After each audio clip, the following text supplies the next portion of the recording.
Get ready for 2 hours of hard-hitting football talk, straight from their jocks about the jocks. It's Football on the Know with Jim and Joe.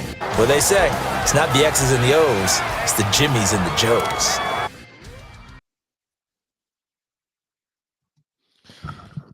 All right, what's going on, everybody? Welcome to another episode of Football on the Know. I am Jim McPhee, and of course, right there in the studio is Mr. Joe DeCapita.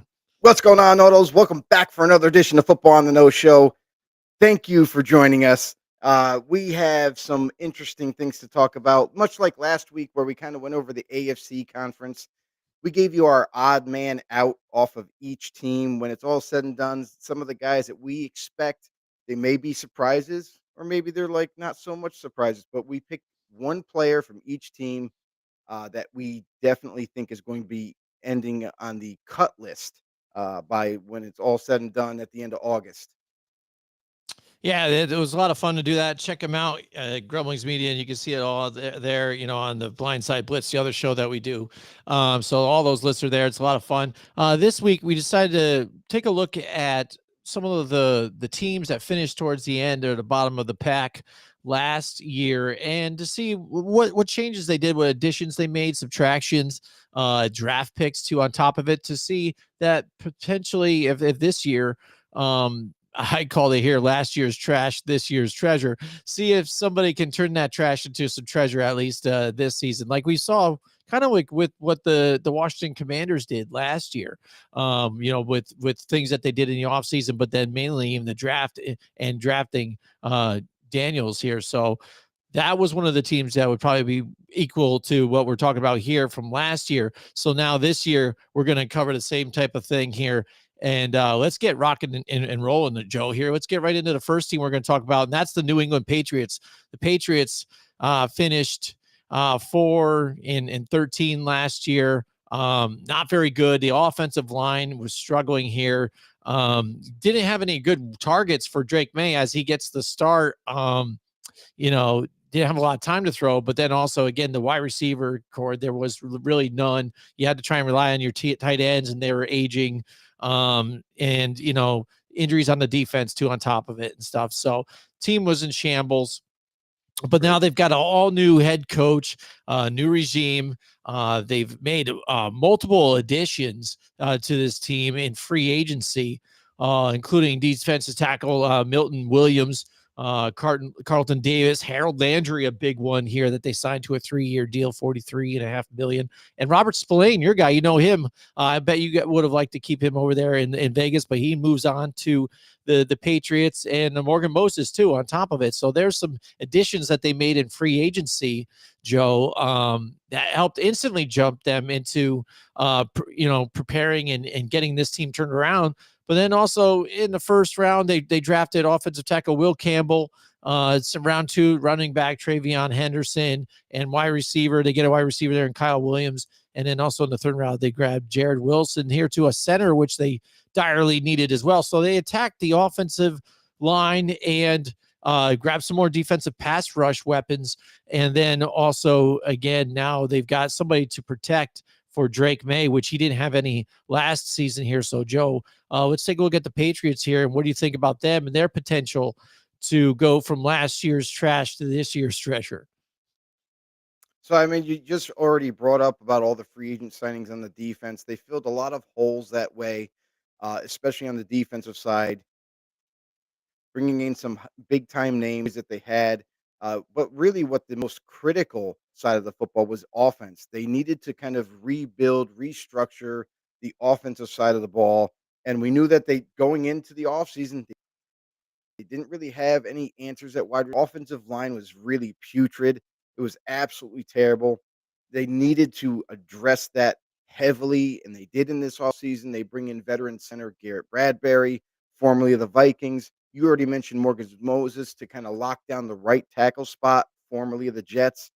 They have their young stud in Mike Onwenu, who they really like at right guard. And Cole Strange, still kind of that familiar face. And I know he's not the best guard out there, but again, he's going to have to do at least for one more year. And they bring in their pick in Will Campbell to lock down that left tackle spot, which was a major major concern going into the offseason. They get their guy. Let's hope for the Patriots' sake that he's able to lock down that left tackle spot and be a Pro Bowler for them for years to come. But then your receiving core, and I would say kind of like a bare cupboard last year. There really wasn't an answer for Drake May or whoever played quarterback to throw the ball to. This year is going to be more to Kendrick Bourne, who's been there before, looking to kind of continue his stay with the team. Uh, Keyshawn Booty, he is kind of like a up and coming receiver for them, and they really do like him, along with guys like Jalen Polk, Demario Douglas. So guys that were already kind of solidified with the team in a sense, but also still developing. Those guys are going to be key contributors for them for this upcoming season. But then they go ahead and they add two wide receivers, one being very well known in Stephon Diggs, who's going to lock down that outside position for them, that Mhm. X factor, that playmaking ability on the outside. And they also bring in former Bill Mac Hollins, who's the gigantic 6'5", lanky, big haired wide receiver. Barefooted wonder. Yeah, barefoot guy, he hardly ever wears shoes. But this is going to be another guy that's going to end up becoming a favorite of Drake May, feeding him the ball, moving the chains with him. So I think that the Patriots have gone from a absolute dumpster fire to now. I know it's all on paper at the moment. We haven't seen them play yet. They haven't played a real game, but by going off of what the improvements that they've made, I feel like there is going to be a decent turnaround. I'm not going to say huge because again, a lot of factors are still in play. You still got to wonder about Drake May and his development. He looked really good in his first year, but that's got to continue. Is he going to have sophomore slumber or anything like that? Can he continue to grind, continue to develop? And then with all these new toys, these new shiny toys on defense and offense, can they gel? Can they create that chemistry really quickly in time for week one when it gets here? So I think the Patriots are on the upswing. I think that they've done a lot this offseason to kind of help turn this organization around. And it looks like they've made the necessary changes to do that. They might end up becoming, and I don't think they're gonna be above 500. I think they might just fall short of 500. Um, but, I Mhm. think that they are going in the right direction for sure. Yeah, I mean, again, I like the changes they made. Again, picks in the draft, Mike Vrabel, the addition there, just even a head coach and his coaching staff. And I think with the way the division is, and with like the Jets, and the the Dolphins, where I think there's a big question mark here for the Dolphins, especially with Tua and again, they're looking to get rid of Jalen Ramsey. Tyreek Hill is upset, and I still don't think they've even picked up a lot of great things to help fill the void that they had for that team. So I think they're going to take a step backwards. I think this season, and so I think the Patriots definitely have a good opportunity to kind of take advantage of that and improve in this division, especially, and get out of that bottom of the barrel and probably give it back to the New York Football Jets potentially in this one. But we shall see again because there's a lot of different questions going on. A lot of changeover. The Jets now have Justin Fields, so that's unexpected to see what's going to happen with them under new head coach too. But I don't know. I'm really thinking that Miami might fall from grace here and maybe find themselves down towards the bottom too as well. We'll see. But I think the Patriots, they definitely have a good opportunity to be one of those teams to kind of bounce back in this one after a horrific season that they're not really used to last year. But that's a transition when you're trying to get that quarterback though and have to bring him in first off. You know what I mean? So next, let's talk about the Jacksonville Jaguars and what they did here, Joe. Cut a bunch of guys, released the guys, Gabe Davis is the recent one. But again, Christian Kirk, receivers. So then they needed weapons to get guys around Trevor Lawrence, they needed help there on that side. I thought, again, when you looked at them in the draft, they're going to go defense too on top of it, which they did attack some of that as well. But Travis Hunter is the big one. They go and make that trade up there with the Cleveland Browns. They're able to get Travis Hunter, a versatile talent.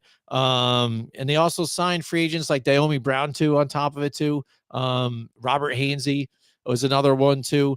So trying to improve what they were. And again, another team that finished terribly as well, and kind of underwhelming. Again, I thought they were going to do something to kind of bounce back. When you asked, them with Doug Peterson to kind of respond after a down year where they made the playoffs like right away. It was one of those teams that you're like, all right, they made the playoffs. They can maybe do something here. And since then, just got worse and worse. And even though they tried to, get weapons for him and make changes, it didn't really happen. And they also, were getting, Trevor Lawrence banged up. So, I mean, he really was playing injured for most of the season last year too.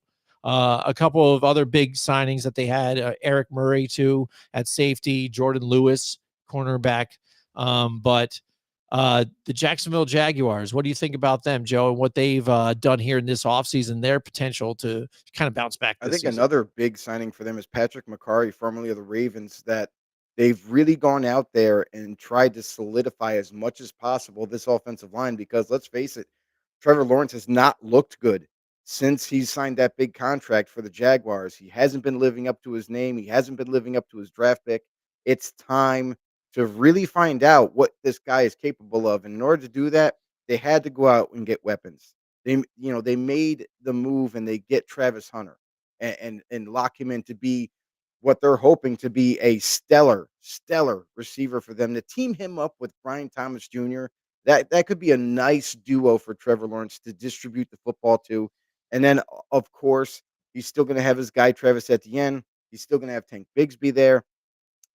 Another kind of underrated guy that they ended up drafting in the fourth round was, Bashul Tutin, who I really think this kid is electrifying, has tremendous speed. So I'm curious to see what they do with him when the week one rolls around. But overall, the defense was already kind of solidified. They've added a couple more pieces there to get even more strength there. And then on offense, this is where it's gonna be, this is where it's gotta be make up some ground here. So, for the Jaguars to kinda make that move and become that competitive team, for week 1, they're gonna have to get on the same page, and it's gonna start with Trevor Lawrence. Everything is gonna be predicated with him. Does he take a step forward or not?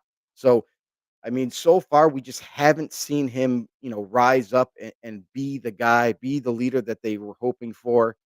And I gotta be honest, I just don't have a lot of confidence in Trevor Lawrence, regardless of the weapons that he's gonna have or anything. So, again, you're going through another kind of change with this organization, hoping that this is going to be different with this new leadership, in the front office and whatnot. So, Mhm. again, I say temper expectations. I don't think they're gonna make any big, massive moves or anything. They're not gonna be competing for the division. I don't think that's gonna happen, but I do think they could possibly, if they get everything just right, they could possibly make a wild card, possibly. But then again, I just don't think it's likely. Yeah, I mean, what's good for them, what they have going for them, I think, is the fact that they're in the same division with the Titans, who again didn't finish very well. They're going to be probably starting a rookie quarterback. You've got the Colts there too as well. Anthony Richardson, still question marks. We're not solid on him, even though he did bounce back after being benched last season, but will it continue? And the Houston Texans, which they've kind of dominated that division for the last couple of Mhm. years here and had no real competition just because of the question marks at quarterback for a bunch of these teams. So there's room for improvement. You know what I mean? So, I mean, if any of these other teams don't really pan out as well, Jacksonville has an open door. But like you said, I would, hinder or, stipend expectations here. It's probably going to be a bumpy road. The good thing is they do have some good talent there, and the fact that they were able to get Hunter here in the draft will help them on both sides of the ball. And again, a great elite talent here at wide receiver for Trevor Lawrence that he's desperately needed that he's never really had there. So hopefully that will, if anything, help him improve. Just because we've seen other quarterbacks struggle when they don't have the talent around them, and if you at least would have that star guy, you can still elevate your game by keep dishing him the ball. If he's open, yeah, he's always open. Just go. You know what I mean? Do it. We'll Um, see but because there's one again, thing for the sure Jacksonville Jaguars are that going to be a rough one. Travis Hunter really Mhm. hasn't experienced the physicality that is the NFL. So we're going to see if he can turn Mhm. into that guy. He's not the biggest guy in the That's world. true. He's 188 pounds at wide receiver. If a big physical corner gets his hands on him, he might not get off the line. So he's very quick. He's elite traits as far as speed and quickness. But again, when you start to get to the big leagues like he is now, where it's way more physically demanding, now we're going to really see if he can be that blue chip player. We already know Brian Thomas Jr. has proved it last year. We'll see if Travis Hunter can do the same. Yeah, and that's the one thing he has probably in evaluation probably lacked is getting off the press. So like you said, physicality, get there on the line on him. Can he get by it? So that's key. But yeah, Jacksonville, like I said, they've got opportunity, but I'm along with you too. I don't expect a whole lot here. All right, so moving on to your Las Vegas Raiders again. They've finished, I think, around with 4 wins too. And again, new leadership here. Pete Carroll comes in. You got Tom Brady involved with everything there too as well. In the draft, they get running back stud Ashton Genty too at the number one, their first round pick. So that's big for their offense. And we talked about this and what a difference maker this guy is and how that can kind of be the base of your offense. And that will help with this quarterback situation here. You go and grab Geno Smith, who still looked good for the past seasons too with the Seattle Seahawks. So you're hoping that he can continue on. That was a big addition for them because basically, they've been able to do some things. It's just that they haven't had consistent quarterback play, whether it be the quarterback himself, but then injuries. I mean, they've had to start, second, third quarterback sometimes here due to injury, but then also with, you know, Antonio Pierce moving guys in and out and changing his mind who's going to start or sit or whatever didn't help either. So the Las Vegas Raiders, Joe, talk about some of the additions that they've made or some of the subtractions too as So the well. thing about Pierce is it was very odd. Like I don't think the guy really had control of the team like it was pointed out to be. I think he was pretty much being like used as a puppet in a sense to where that's where you started to notice like musical chairs with the quarterback. Minshew, was kind of going in for 1 week, and then the next week they had Aiden O'Connell in there, and then the week at 2 weeks later they switch it back. So it was really strange. Like you see that in college football because you can get away with it, but at the NFL level, it doesn't make any sense to kind of keep switching your quarterbacks in and out. So, I mean, there was a lot of poor decision making all stemming up from the front office and trickling down. So, in-game decision making for Antonio Pierce, that's where like he was really put in question. Can he really handle the job? Did he deserve to get the job? And honestly, I don't think he took the necessary steps to become a head coach. It was more like just a kind of like a fast track, quick jerk reaction decision to make him the head coach because the players wanted it, and it turned into a disaster. So the Raiders look this season, they bring in a guy that by all accounts across, throughout the NFL circles, all say that John Spytek as a GM is a home run, a guy who knows talent, a guy who knows how to run a team, and he's learned under one of the greats like Jason Light in Tampa. So there's high hopes for John Spytek to continue to build this team. And then they bring in Pete Carroll, a guy who has Super Bowl experience, has been a head coach that has started from the ground up and has built a team, knows what it takes. So it seems right now, anyways, as we speak, that they're in good hands as far as running the organization. And then it turns into the roster where they had their hands full this offseason. They had a lot of holes. They don't have all the answers just yet, but they've had a good start with free agency and the draft. You brought up Ashton Genty.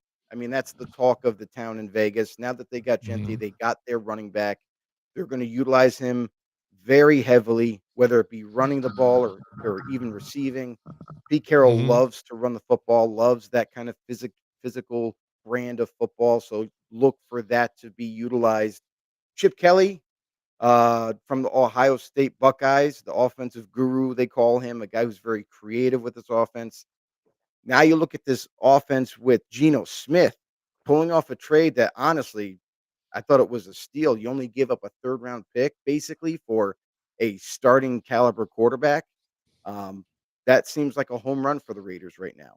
But they also go ahead and, along with the players that were already in place, Jacoby Myers, the offensive line is actually better than people give it credit for. It's pretty solid, but they knew they had to reinvest in that position group.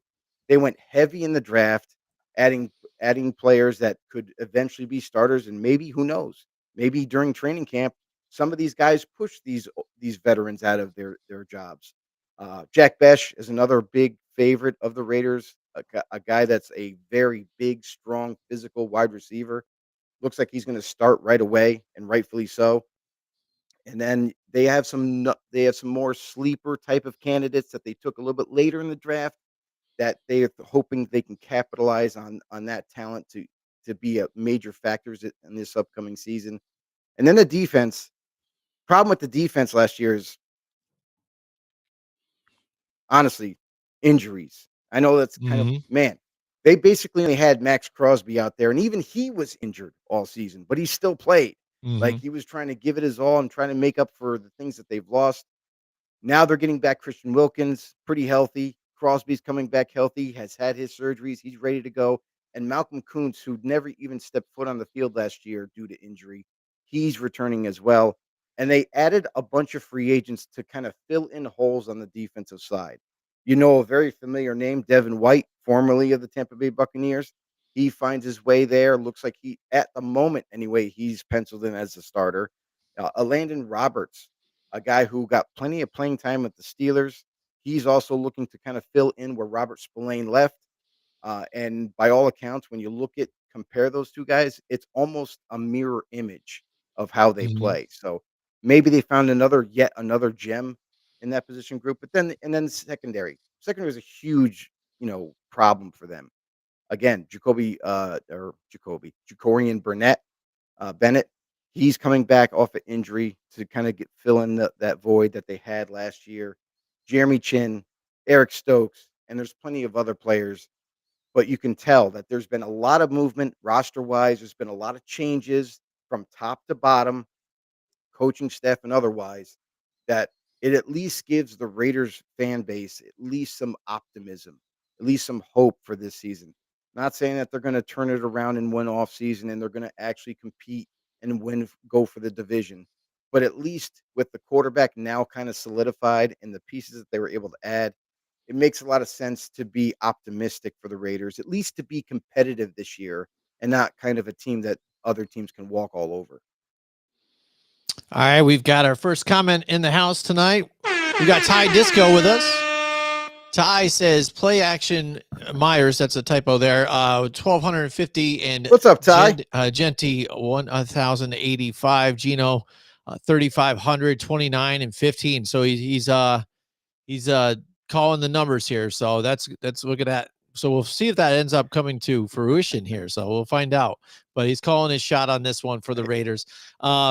Yeah, I mean, I like a lot of the things that they did again with the additions, plus, in the draft of what they could do. The only thing is, again, this is going to be a tough division to try and claw your way through. So that means they'll have to try and take out some of the other, teams that they're going to be facing.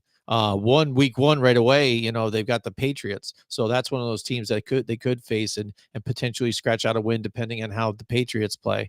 And that'll be a big one probably for Tom Brady to return to and meet up with Mike Vrabel here in New England. So I wonder if there's going to be a little bit of a show there for those guys there.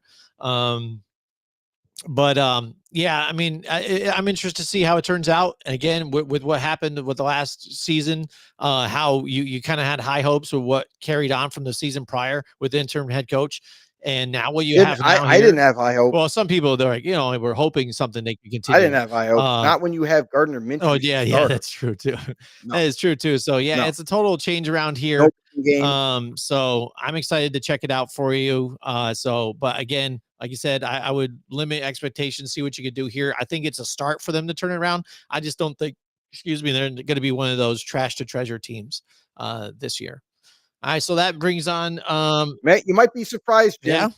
Might be we'll surprised. see. Like I said, I always count Geno Smith out, and he always surprises me, anyways. Right? So who knows? Maybe they will, and I'll be happy. I'll be happy for you. Absolutely, Joe. I mean, we've both watched our teams be so bad for so long here. I'm hoping for one of us to have some kind of good season here. So, and that brings on Forget one of us. I hope both of us. I hope both our teams actually do well. yeah, yeah. Oh, yeah. That would be absolutely stupendous here. So that brings on the New York Football Giants, Joe. My team again. It looks like again we were hoping to try and get things going. We did make the playoffs one season here with Dable and Daniel Jones, but then they got rid of him last season, and now they draft Jackson Dart here in the this year's draft, along with getting Abdul Carter. They've got Alexander too, Darius Alexander. They drafted Cam Scadaboo added to the team too. So you got a ground and pound running attack guy too to add on to this squad. And they cut a lot of guys that they didn't really need anymore. I mean, I was tired of seeing Dory Jackson being part of the team and things like that. I like the weapons or the things they grabbed, the pieces that they grabbed in the offseason too to get started right before the draft.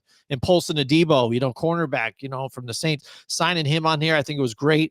Roy Robertson Harris, even too, at D tackle. And I was looking at Chauncey Golston. I like that pick too that they grabbed, formerly of the Cowboys, because he was a pretty good player for them too. So I liked the fit that they had. And that was pre, Abdul Carter. So now it's a loaded up defensive line here where they've got options, especially with Thibodeau here. And also grabbing Javon Holland too at the safety position too. So locking that in too, to where we've had guys that are starting that really at anywhere else aren't probably going to be a starter. So let's be honest with that.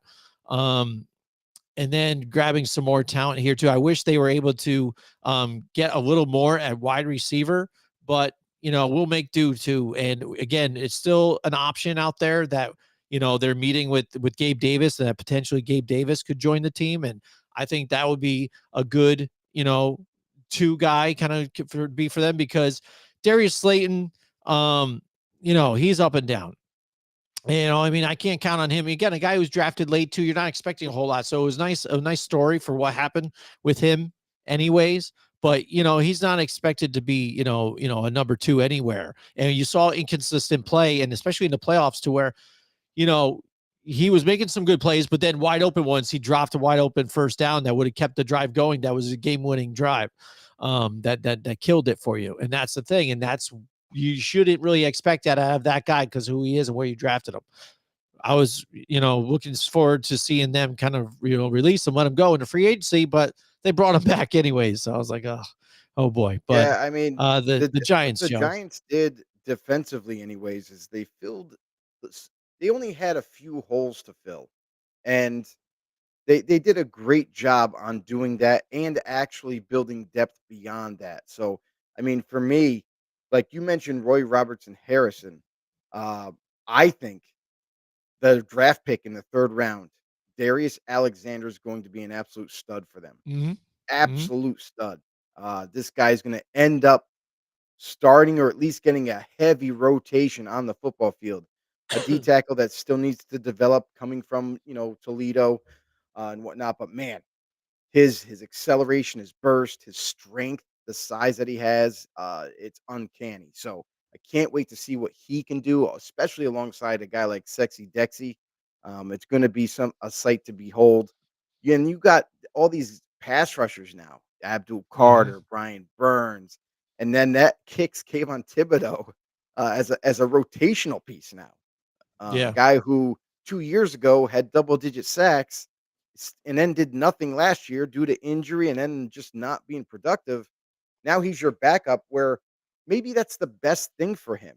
Giants did exercise the 5th-year option on him to keep him another season, and I think it's all predicated because they want him to further develop, and now that they have Abdul Carter there, there's no rush for him to stay out there on the football field. Now you gotta earn your spot on the football field, so, and obviously with Paulson Adebo, like you said, Javon Holland, key cogs to rebuilding this defense, to solidifying the holes that they once had.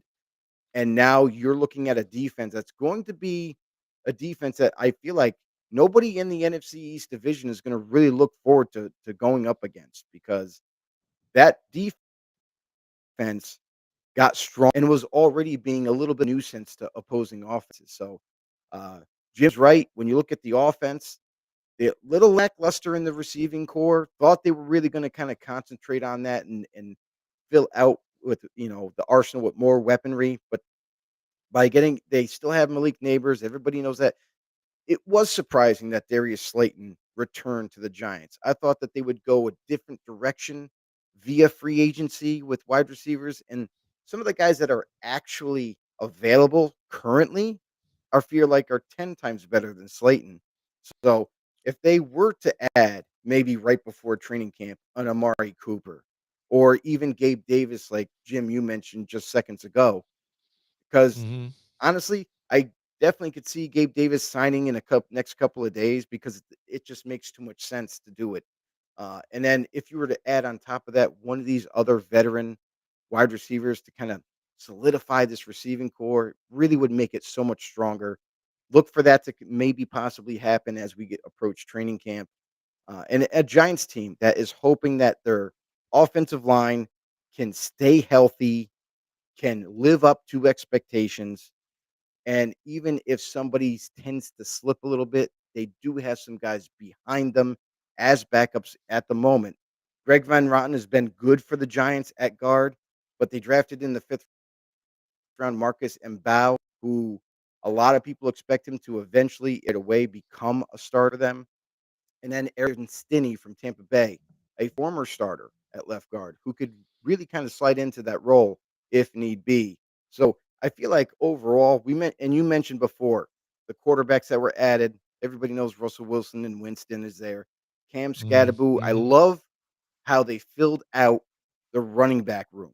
To me, this is going to be very exciting for Giants fans to watch the games and see how this three-headed to two-headed combination that they're gonna utilize, was Cam Scadaboo, Tyrone Tracy Jr., and name the next player after that.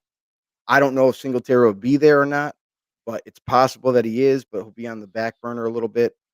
I really expect this Giants team to make a big step forward this year, because they have to, because Yeah. they've been the laughing stock of the NFC East for far too long now, and they haven't had answers.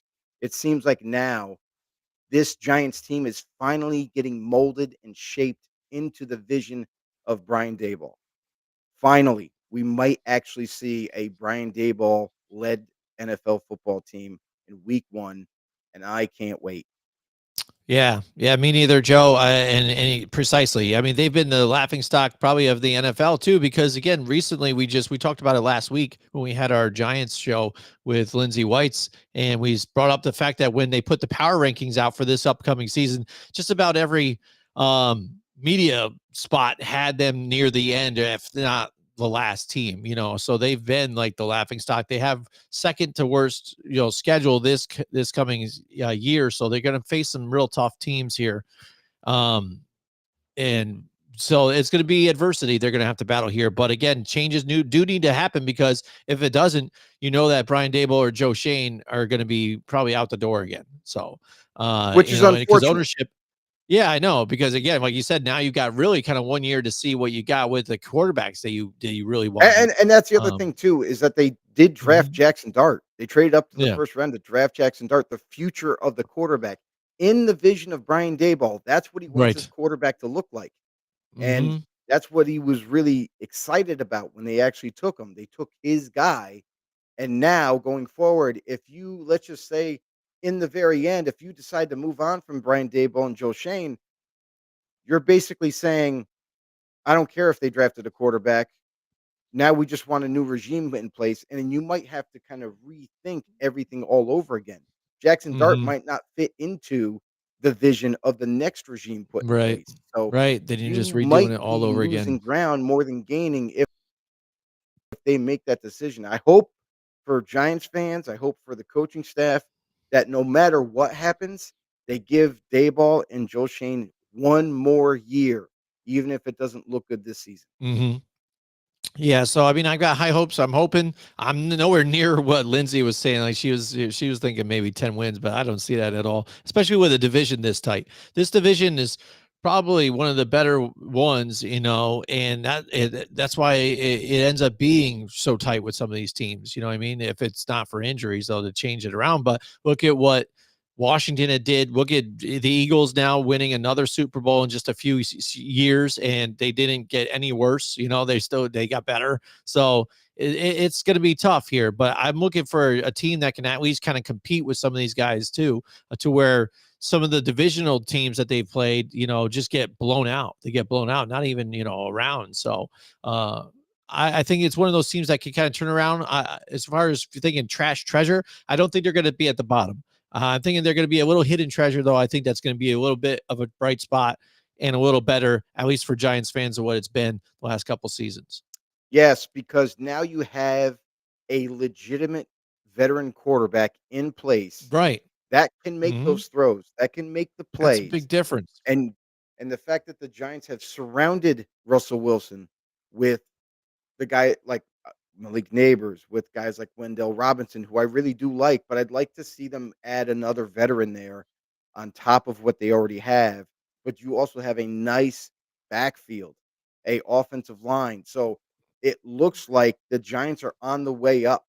And how far up they could climb, we'll wait until the season gets here, but I don't think they're gonna, go above, in double digit wins or anything like that. But I do think this is a team that could scrape by and maybe even surprise some teams week in and week out to where they're kind of hanging around, and they end up scratching away a couple of more wins than anticipated and surprising some teams.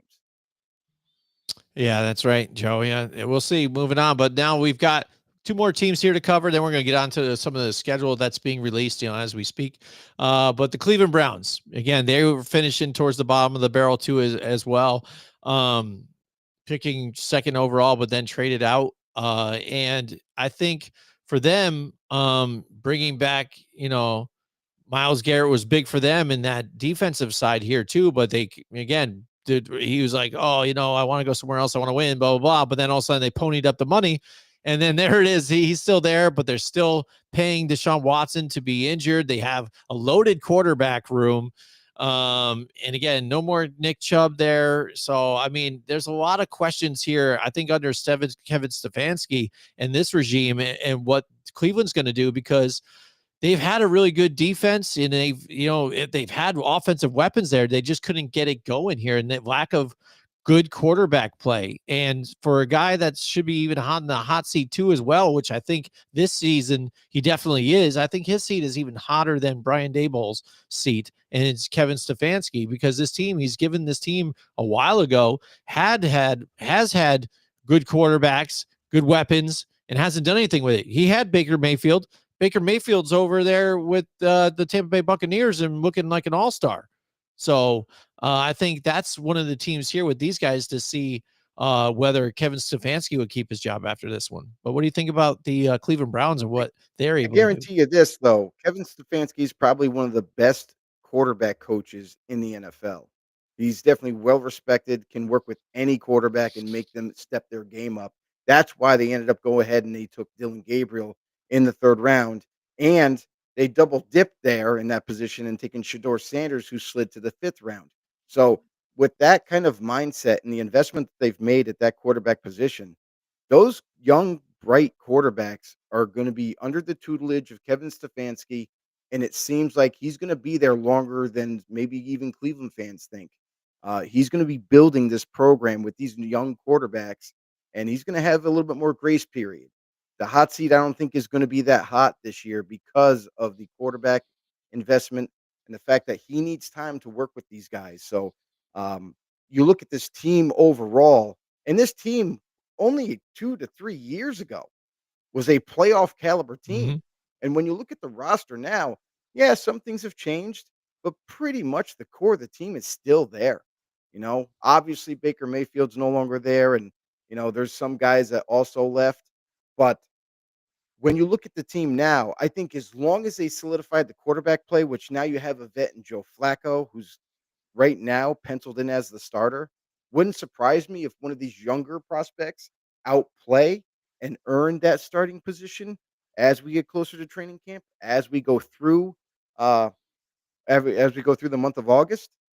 And that's going to be interesting to watch. It's going to be the more one of the teams that are more compelling in terms of the quarterback competition. It's going to be a sight to behold. But overall, I mean, their offensive line's pretty solid still. They're a little weak at receiver. Hmm. Kind of surprised that they didn't utilize one of those draft picks on a wide receiver, or even bring in one of these free agent wide receivers after the draft yet. So maybe they address that position a little bit more as we get closer to August. But Cedric Tillman's not scaring anybody. Jamari Thrash ain't scaring nobody week to week.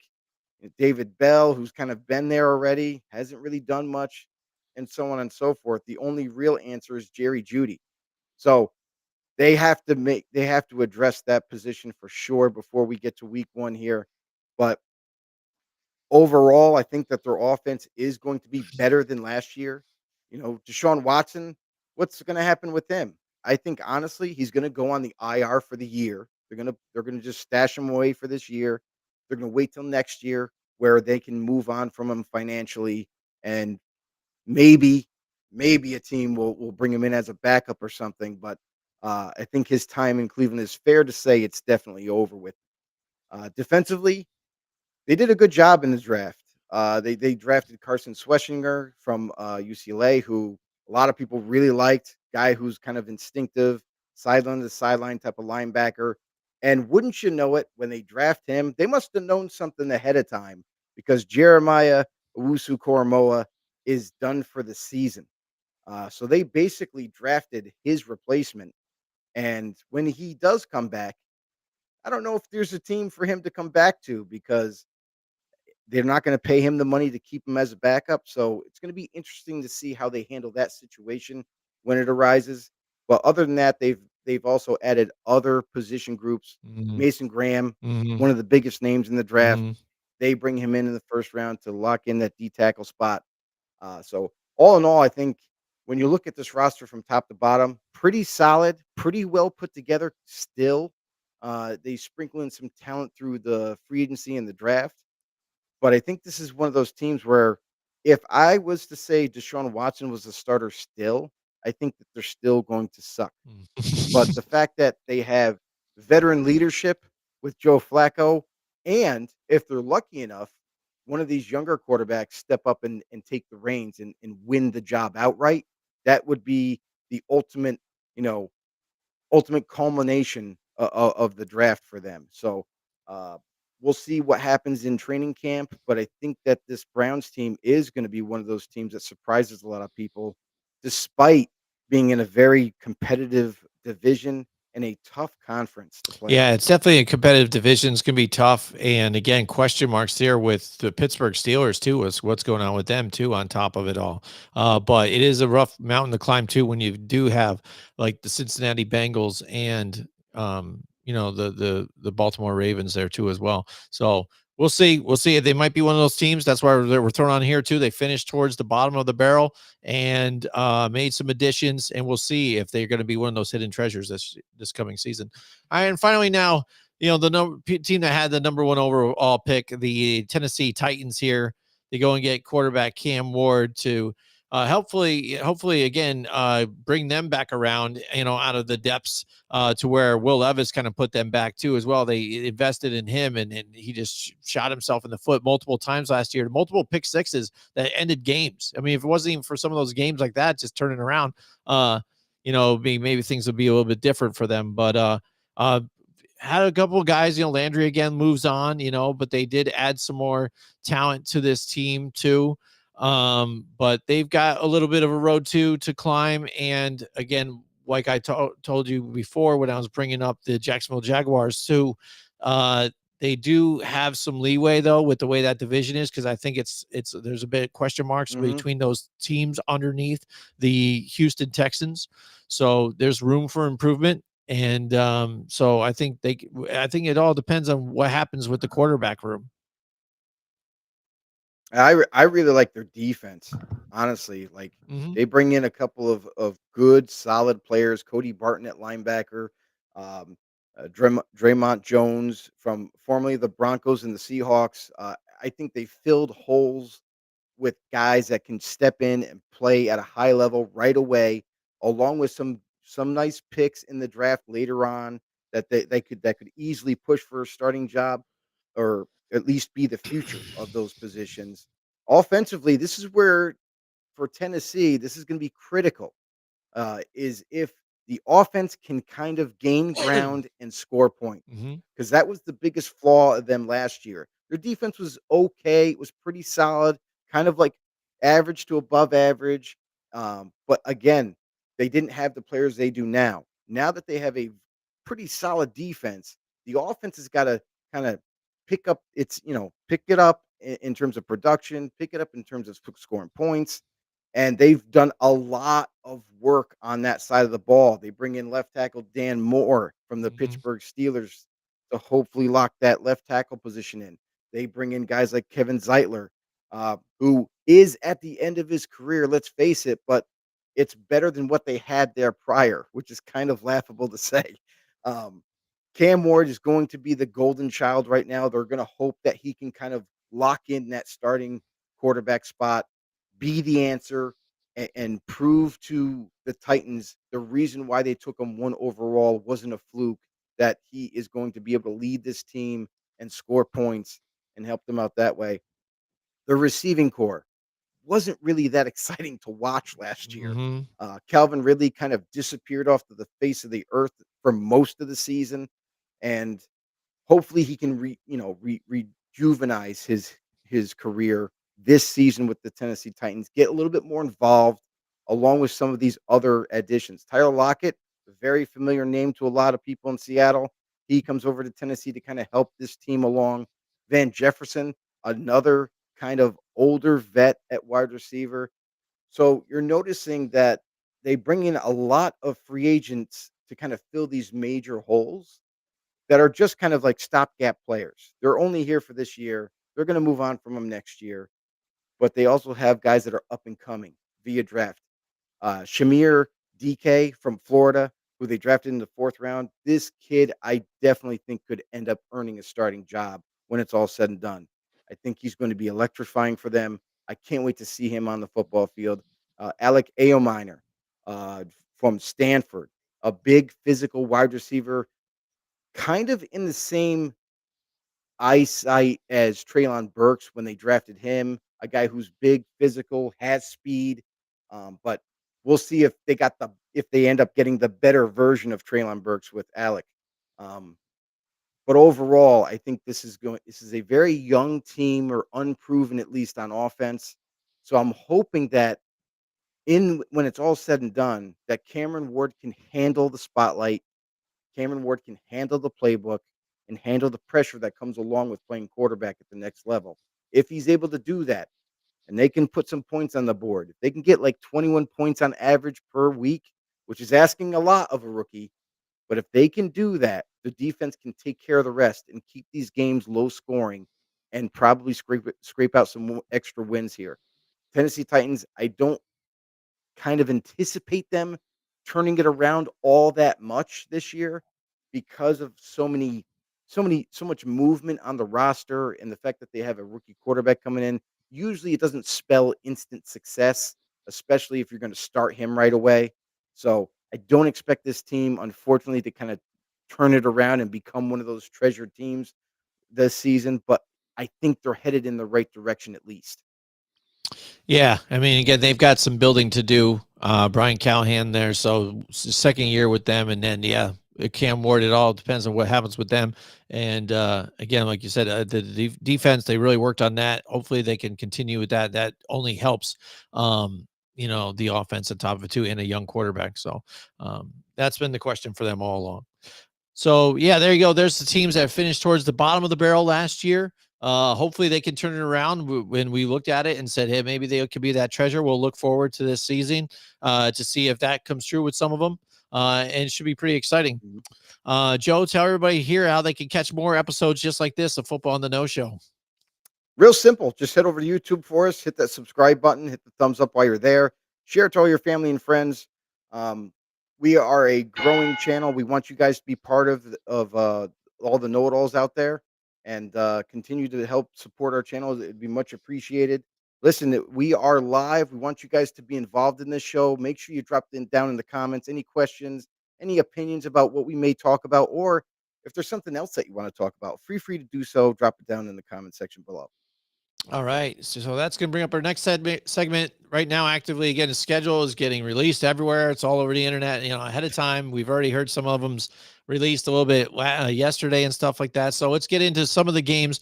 Let us know in the comments, like Joe said, even too, if there's the ones you want to talk about, or even big ones that you're excited to see Right. for your team too, as well. But let's just highlight a few, kind of just bring them up a little bit here too. Right now, ultimately, I'm looking right now at week 1.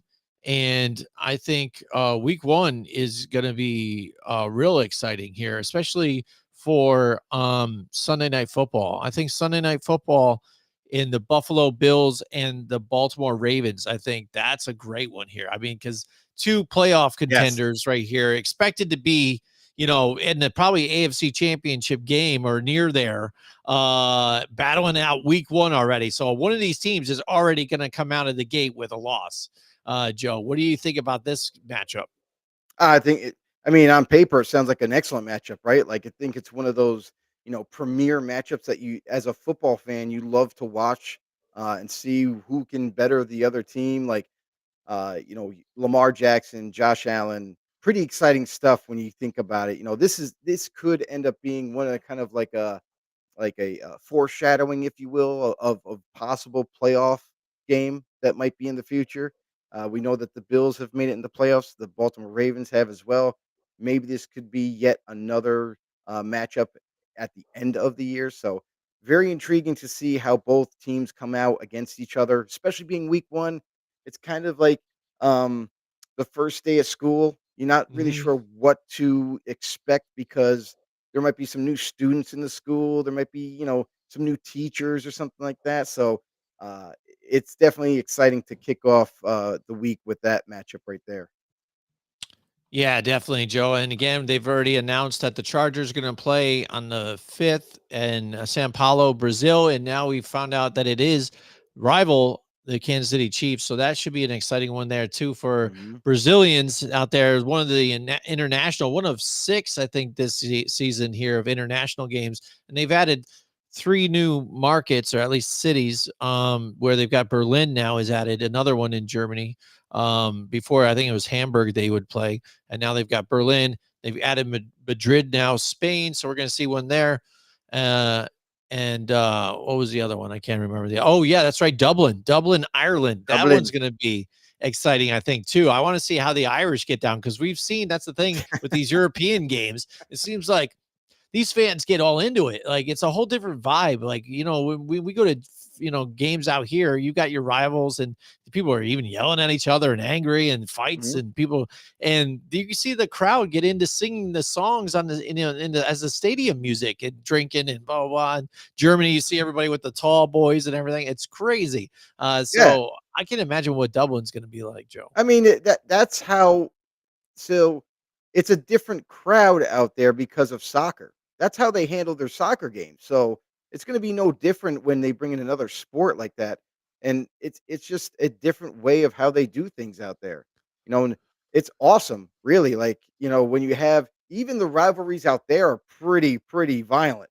When you Hmm. have these other, soccer teams or football teams out there, you know, it can get pretty rough there too. So um, it's really exciting for them, especially loving the sport of American football to come to their country.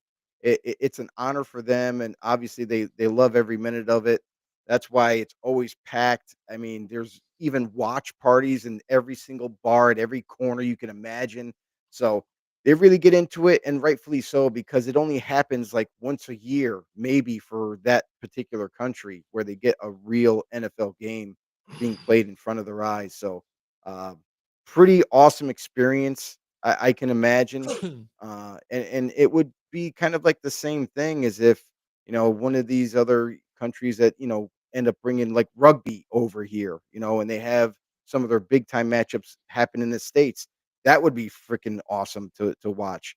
Yeah. So it's a really special moment, and it's an amazing experience that I can only assume or guess what it really feels like because it's on a whole other level. Yeah, absolutely, Joe. And like the NFL had said, we're going to see more of these. They're going to keep adding it. We've already known about the markets they've added. They've added, the Arab Emirates too. So we're going to see them in the next couple of seasons, probably. One intriguing thing here with that Dublin game is that the Minnesota Vikings will play in that one and be the home team in that one, and then travel to London across the pond a little bit here in the Hop Islands to the UK and play in London here against the Cleveland Browns. So they're going to be away for a couple weeks in a row here.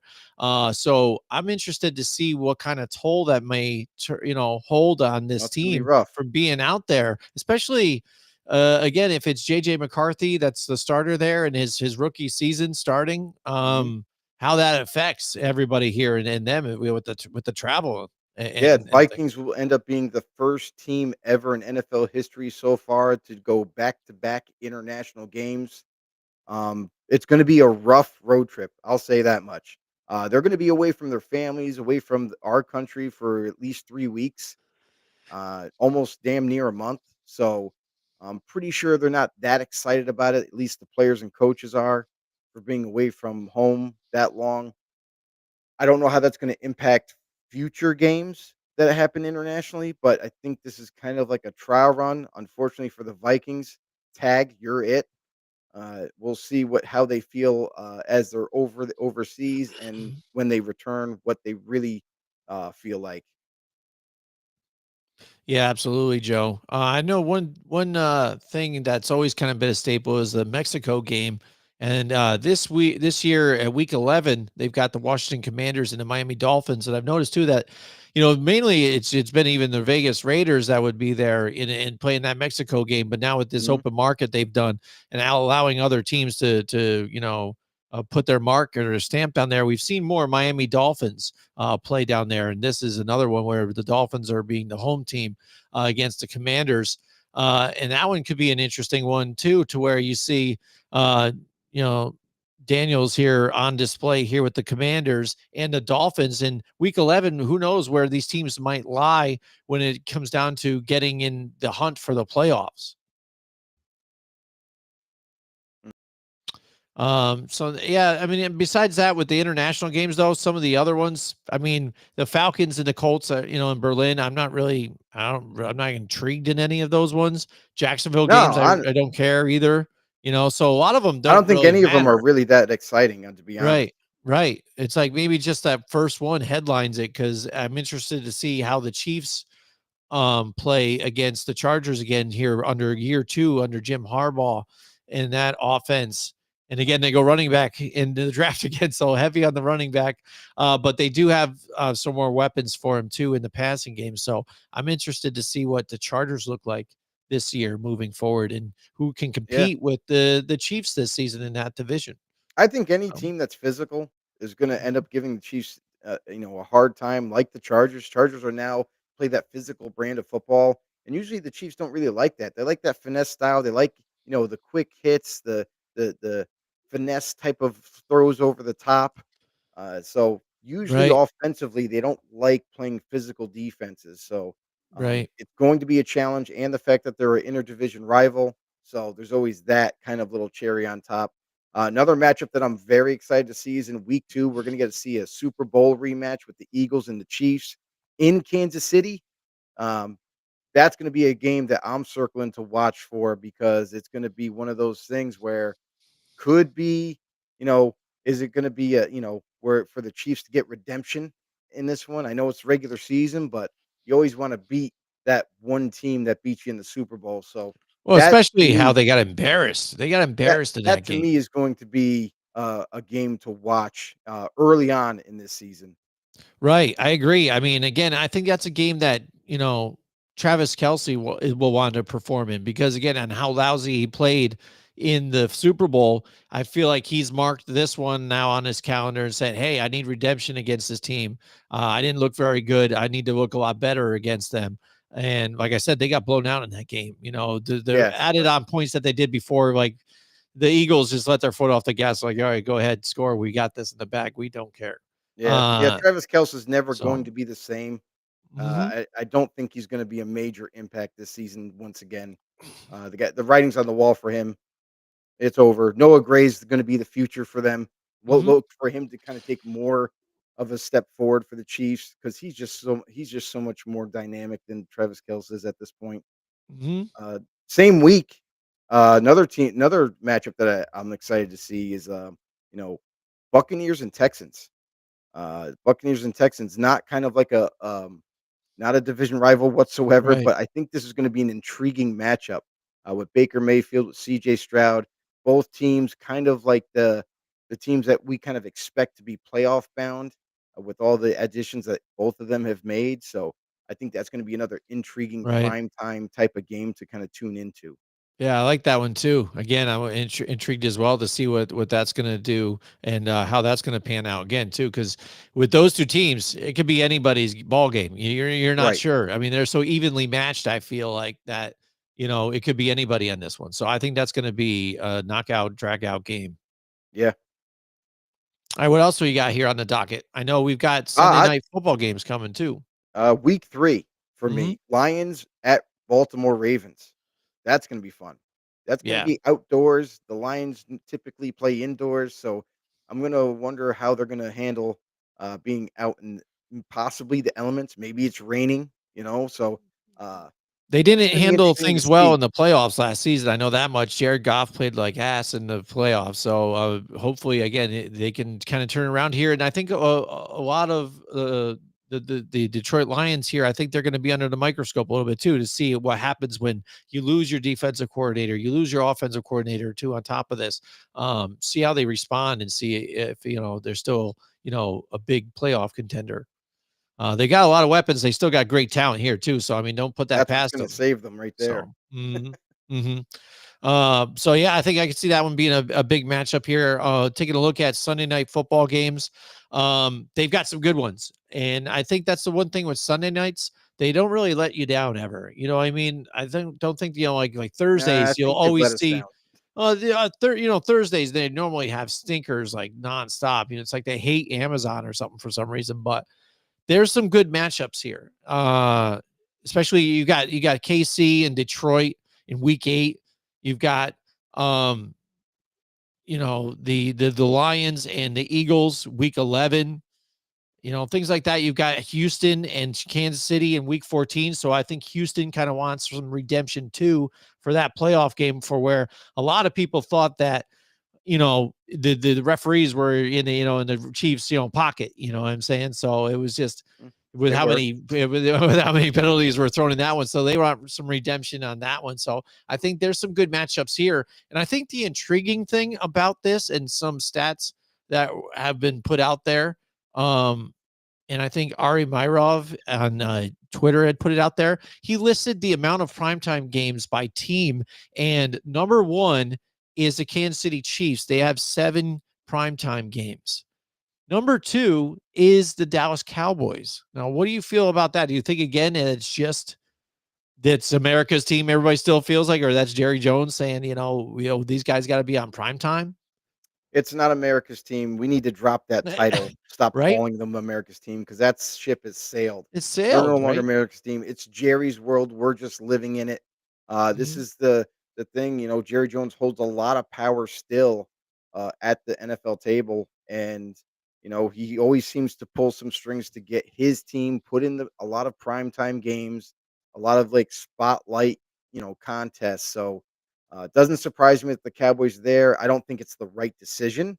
The Cowboys are not one of the premier and elite teams, and until they become that once again, I don't think you should reward them and put them in a lot of these primetime games. Now, the teams that have 0 primetime games are Cleveland, Tennessee, and New Orleans. What about that? New Orleans getting shunned in the It playoff makes in the sense now. primetime games, right?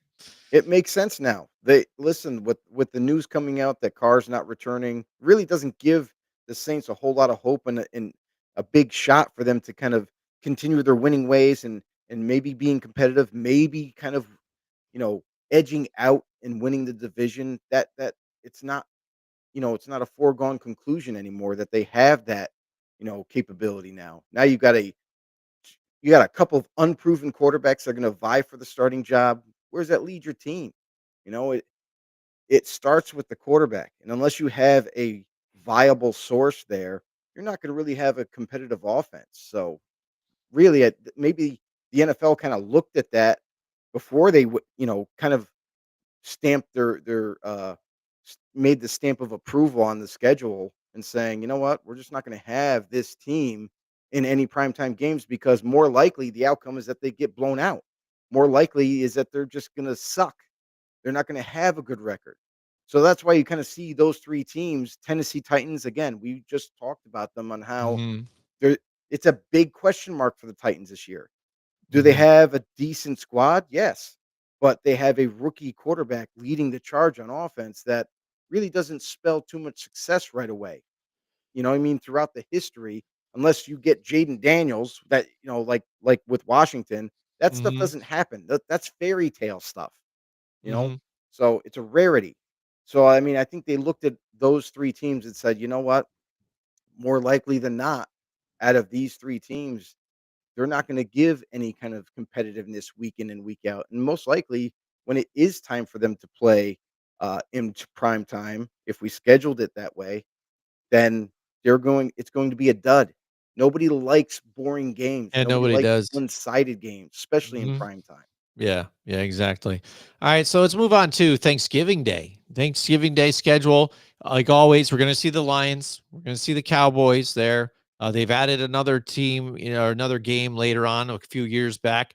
And this year, I think doesn't disappoint either. Whether again, I don't really like to watch the Cowboys ever and stuff, anyways, but we get to see Chiefs and Cowboys, and I think at least with that game, you can kind of that for me, that's a temperature gauge. Again, I want to see where Dallas kind of falls in this and where Kansas City is in this, in on the season and where they are, and kind of gauge what level they're on. How good are they? How good are the Cowboys? Kind of that litmus test, I guess, at that point. And the Lions and Green Bay Packers, I think that's going to be a showdown too, as well. Lions, a lot of offensive weapons, the defensive additions they made. Green Bay Packers again. Jordan Love needs to kind of step up here this season, kind of put the team on his shoulders here and move forward. And the last night or the night game of the triple header, the Cincinnati Bengals and the Baltimore Ravens, which is always a good game, always down to the wire. Will the Bengals find some way to screw it up again? Who knows? Just because again, they went all in on offense, and we're left here with Trey Hendrickson saying, "Hey, dude, what about me? We don't, sitting there holding the bag. Where's my money?"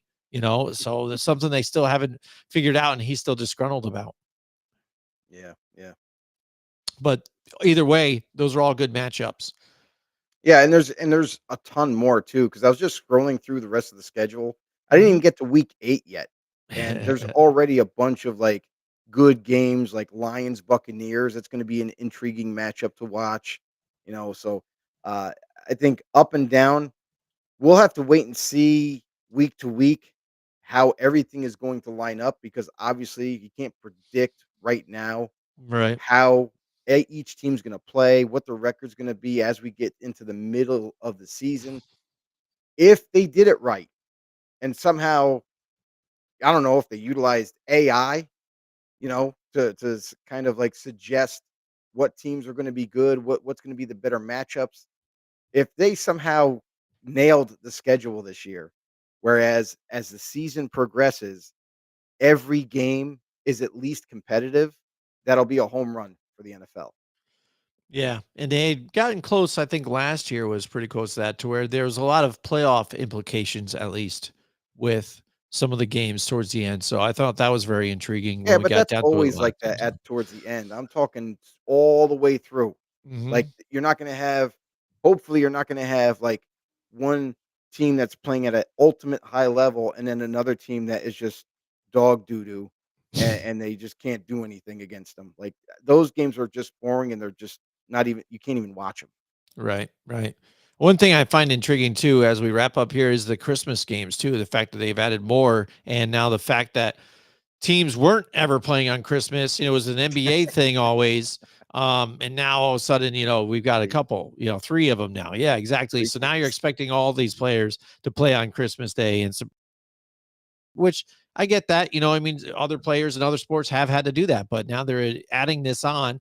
They're telling these players that, hey, this is this contract you signed for Mhm. this and this, but then in addition, we're going to add another game. We're going to do this, and we're going to now you got to play on holidays. Now you got to play more international games, and stretching it thin to where I think when the next CBA comes up, there's going to be some serious negotiations here on this. Yeah, I mean, that's one of the critical things is at what point are we gonna slow down on this? Like, as far as Christmas goes, it's basically the NFL giving a big middle finger to the NBA saying, "We own Christmas now." It's no longer the NBA.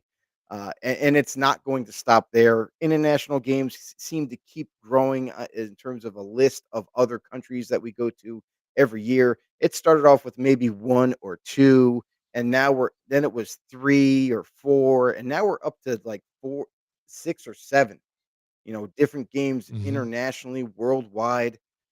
I know that they've also had talks with Australia, they've had talks with China, they have talks with the Middle East. So, um, Yeah. Yeah. when's it going to stop? Because more and more every year, it seems like we keep growing that the amount of games we're sending overseas to other countries. That's gotta be, concerning at least to I think a lot of, like, at least the owners at some point, they're gonna be like, "Hey, this was all fun and games, but, now I'm getting a bunch of shit from the players, from the coaching staff, like, they don't wanna go over there." Eventually the nostalgia is gonna wear off of this, for not so much for the fans that are overseas, but for the players, for the coaches that have to do all the traveling, that have to do all the preparation at a in a foreign land, and try to keep it as, you know, homebound as much as possible, as normal as possible.